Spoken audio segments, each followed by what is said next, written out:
एक महापुरुष जिसको इतना जुल्म सहना पड़ा हो, जिसका बचपन अन्याय, उपेक्षा और उत्पीड़न से बीता हो, जिसने अपनी मां को अपमानित होते देखा हो, मुझे बताइए ऐसे व्यक्ति को मौका मिल जाए तो हिसाब चुकता करेगा कि नहीं करेगा?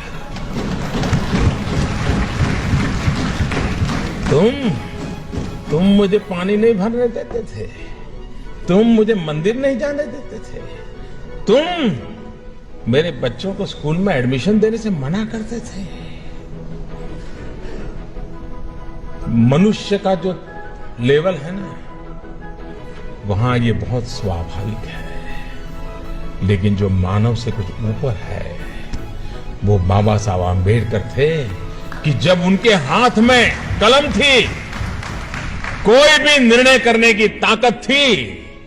लेकिन आप पूरा संविधान देख लीजिए, पूरी संविधान सभा की डिबेट देख लीजिए, बाबा साहब आंबेडकर की बातों में, वाणी में, शब्द में कहीं कटुता नजर नहीं आती है, कहीं बदले का भाव नजर नहीं आता है। उनका भाव यही रहा। और वो भाव क्या था? मैं अपने शब्दों में कह सकता हूं कि कभी कभार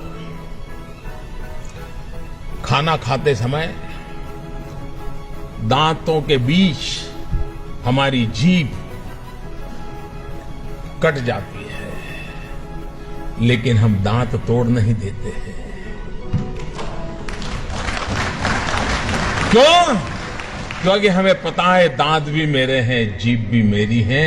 बाबा साहब आंबेडकर के लिए सवर्ण भी उनके थे और हमारे दलित, पीड़ित, शोषित भी दोनों ही उनके लिए बराबर थे। और इसलिए बदले का नामो निशान नहीं था, कटुता का नामो निशान नहीं था। बदले के भाव को जन्म न देने का और समाज को साथ लेके चलने की प्रेरणा देने वाला प्रयास बाबा साहब आंबेडकर की हर बात में झलकता है। और ये देश 125 करोड़ का देश बाबा साहब आंबेडकर का हमेशा हमेशा ऋणी रहेगा, जिसने देश की एकता के लिए अपने जुल्मों को दबा दिया, गाड़ दिया, भविष्य भारत का देखा और बदले की भावना के बिना समाज को एक करने की दिशा में प्रयास किया। क्या हम सब, हमारे राजनीतिक कारण कुछ भी होंगे, पराजय को झेलना बड़ा मुश्किल होता है, लेकिन उसके बावजूद भी जय और पराजय से भी समाज का जय बहुत बड़ा होता है, राष्ट्र का जय बहुत बड़ा होता है। और इसलिए उसके लिए समर्पित होना यह हम सबका दायित्व बनता है। इस दायित्व को लेकर के बाबा साहब आंबेडकर ने जो उत्तम भूमिका निभाई है, राजनीतिक कारणों से इस महापुरुष के योगदान को अगर सही रूप में उनके जीवन काल से लेकर के अब तक अगर हमने प्रस्तुत किया होता, तो आज भी समाज में कहीं तनाव नजर आता है, कभी कभी टकराव नजर आता है, कभी कभी खरोच हो जाती है। मैं दावे से कहता हूं, अगर बाबा साहब आंबेडकर को हमने भूला न दिया होता तो ये हाल न हुआ होता। दोस्तों, अगर बाबा साहब आंबेडकर को फिर से एक बार हम उसी भाव के साथ, श्रद्धा के साथ जन सामान्य तक पहुंचाने का प्रयास करेंगे, तो ये जो कमियां है वो कमियां भी दूर हो जाएगी।